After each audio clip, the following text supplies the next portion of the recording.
activist with Miss Jan. Miss Jan is talking about a cool man. She's talking about Nelson Mandela. Nelson Mandela from another country. Nelson Mandela. Some of the names are hard to pronounce for us. For us. Not for them. Yes, right. Yeah. Because we're not used to it. And we were talking before we started, and on take one when I messed up, about how some of these words, like, we just can't say like they're supposed to be said, like in Swahili or different languages. But you can go online to YouTube, my friends. You can find videos of Nelson Mandela himself speaking, of his wife speaking, of his family even today. And that's pretty cool because you wanna learn more about him. And you can also find places where you can hear these words being said by native speakers. Right. Yeah. Yes. Yeah. So let's hear about Nelson Mandela. Nelson Mandela, father of a nation.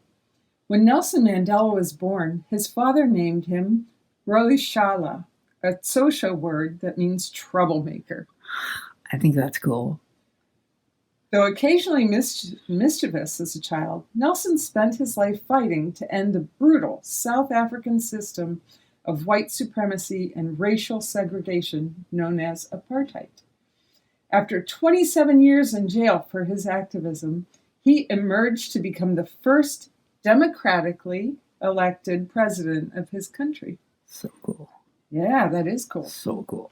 In 1918, when Nelson was born, South Africa was under British rule.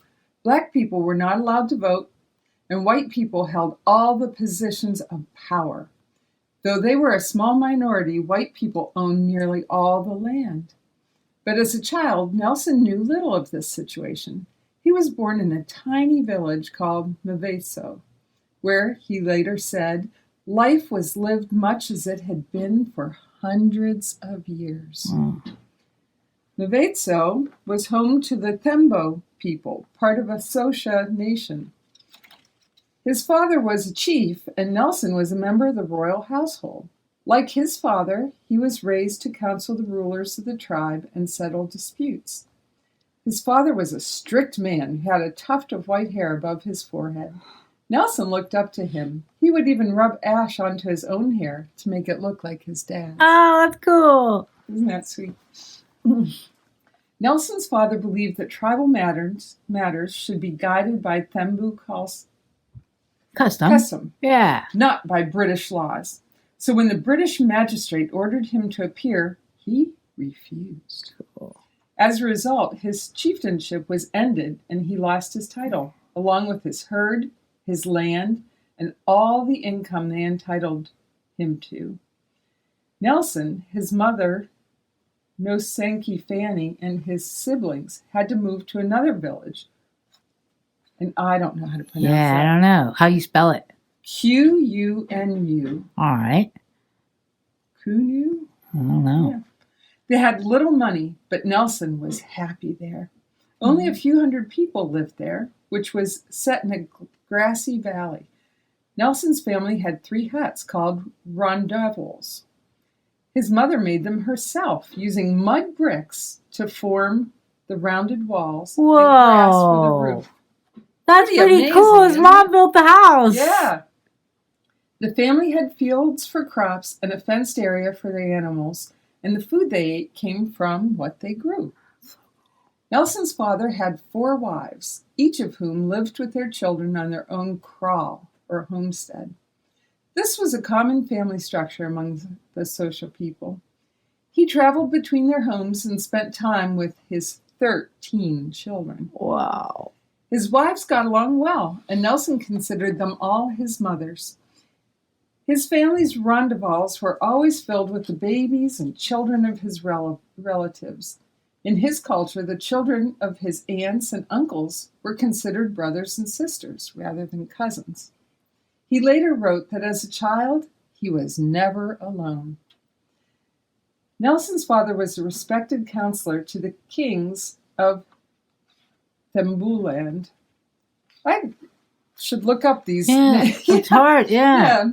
It doesn't roll off the tongue very easily. And he was deeply knowledgeable about history. This experience made him valuable as an advisor. He was also a wonderful storyteller. From him, Nelson inherited an interest in the past, in particular, the history of his own people. He shared other traits with his father as well: rebelliousness, stubbornness, and a sense of fairness. When Nelson was 5 years old, he began looking after the sheep and cows in the fields.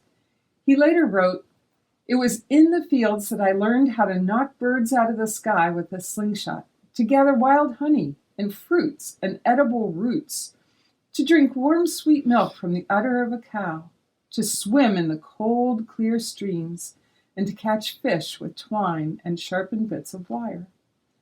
Nelson had more freedom than his sisters, who had to help prepare the food for the family. He and the other boys in the village used tree branches to make sleighs, which often pulled oxen. They slid down hills, using large flat stones as toboggans. Can you imagine? Ooh, that's crazy. Nelson would sled for hours until his backside hurt. He dreamed of becoming a champion stick fighter. Nelson learned to ride by climbing on top of calves. Once he tried jumping onto a donkey, and it bolted, dumping him right into a thorn bush. The fall hurt, but mostly injured his pride. Mm-hmm. His friends were watching, and he was very embarrassed. Yeah. When Nelson was 7 years old, a man in their community spoke to his mother. "Your son is a clever young fellow," he said. "He should go to school."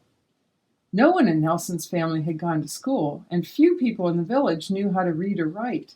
But his parents agreed that he could go, and so Nelson was sent to the one-room schoolhouse on the other side of the hill.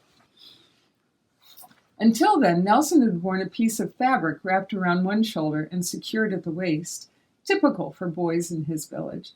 Since he was going to school in the British system, his father took a pair of his own pants and cut them to the right length. A piece of string kept them from falling down. "I have never owned a suit that I was prouder of than my father's cut-off pants," Nelson said later. On the first day of school, the teacher gave them an English name, and Rolahala became Nelson. Like his new name, the education he received was based on British colonial values and ideas. When Nelson was 9 years old, his life changed dramatically. His father died. And soon after, Nelson's mother told him that he would be leaving the village. He didn't ask where he would be going. "In my household," he later wrote, "questions were considered a nuisance." So Nelson packed his few possessions. He didn't know if he would ever return. He and his mother walked all day long, up and down hills and past other villages, until they finally arrived at the biggest and fanciest home Nelson had ever seen. It was known as the Great Palace and was the royal residence of the ruler of the Tembu people. the ruler of the Tembu people, Yeah. right? Nelson's father had helped him achieve this powerful position, and he was so grateful that he offered to become Nelson's guardian. Nelson's mother couldn't refuse. So that's really something. Yeah. She knew that he would give her son many opportunities that she could not. Nelson was sad to say goodbye to his mother, but he quickly became absorbed in his new life. Maybe just say, Taba. yeah. John? And Yeah. his wife. And his wife, No England, That's a great name. Yeah. welcomed him, and their son Justice became his best friend.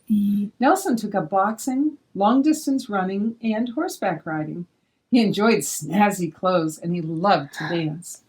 Nelson worked hard at school, learning English, and he observed Jongitaba met with the people who came on horseback and on foot to discuss their concerns with their ruler. Whether they spoke about droughts, cattle, or new laws, He listened. he listened intently. Everyone who wanted to speak could do so without interruption, and the meetings lasted many hours. At age 16, when Nelson was formally initiated into manhood through a traditional Sosha ceremony, he was given the name Dalib Hunga, which means creator of the council or convener of the dialogue. Huh. Yeah, how about that? Wow, that's pretty prophetic. Right.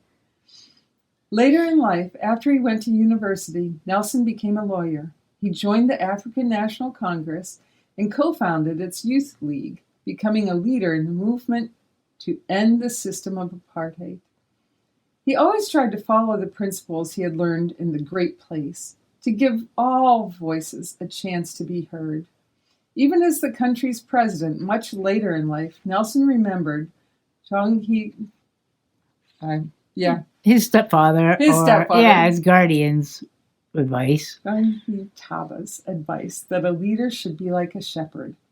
If one or two animals stray, you go out and draw them back to the flock, he said. Nelson Mandela had many names during his life. In South Africa, he is often referred to as Madiba. This is his clan name and the name of one of his ancestors, a Tembu chief. He is also sometimes called Tata, or Father, the father of the nation. In addition to his leadership, he was known for his kindness, his sense of humor, his colorful shirts, and his signature dance moves. Nice. Yeah, that's cool, isn't it? When Nelson Mandela died in 2013 at the age of 95, U.S. President Barack Obama spoke at his memorial service. I'm sorry. Wow. No, dude, I understand. There's a word in South Africa, Ubuntu, a word that captures Mandela's greatest gift, his recognition that we are all bound together in ways that are invisible to the eye. And there is a oneness to humanity that we achieve ourselves by sharing ourselves with others and caring for those around us. He not only embodied Ubuntu, he taught millions to find that truth within themselves. That's really cool. Yeah, Nelson President Mandela. Obama was quite the wordsmith. Is quite the wordsmith. Yeah. Nelson Mandela may be known as the father of his nation, but a courageous woman named Albertina Sisulu is thought of by many as South Africa's mother. Albertina, or Mama Sisulu, was an anti-apartheid activist. Albertina was arrested and jailed many times, and for much of her life she was forbidden to leave the area she lived in or to attend meetings. Her husband, Walter, was also an activist and spent over 25 years in jail. Although Albertina was closely watched, she managed to sneak political information into her letters to Walter and other activists by using a secret code.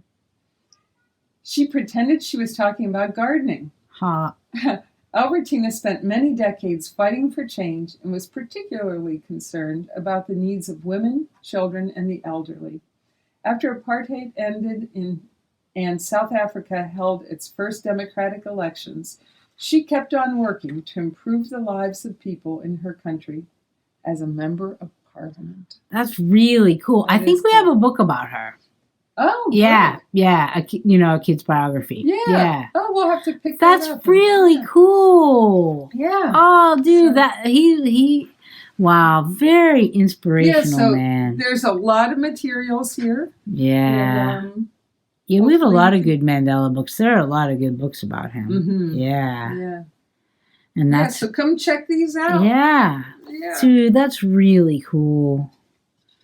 I love how his name was prophetic, like even troublemaker, because like there's a difference between a peacekeeper and a peacemaker. A peacekeeper just says, oh, okay, there's good on both sides, everything, we just go along to get along, whatever, But a peacemaker has to cause some trouble sometimes. Yes. You have to, right. You have to. That's how you get to peace, Yeah. And Nelson Mandela caused trouble, a good kind of trouble. Right. Was that John Lewis who said that? Good kind of trouble? I think it was. Yeah. So thank you for sharing this story about Nelson Mandela as a kid, and I learned so much about him. Like I didn't know anything, really about him except for his career and his that kind of thing. Right. Yeah. Yeah, me too. Thanks, Miss Jan. Oh, yeah. Sure. And so the next one. Oh, yeah. Who's the next one? I was so surprised to find this. All right. It's somebody who lived in Hawaii and in the Caribbean islands. All right. And went to Hogwarts. Okay. Emma Watson.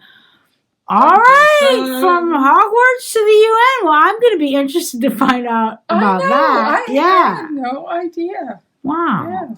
Yeah. So, Emma Watson, next time on Kid Activist. Kid Activist. Ba, ba, ba. Thanks, Miss Jan. Thanks, Bye. Miss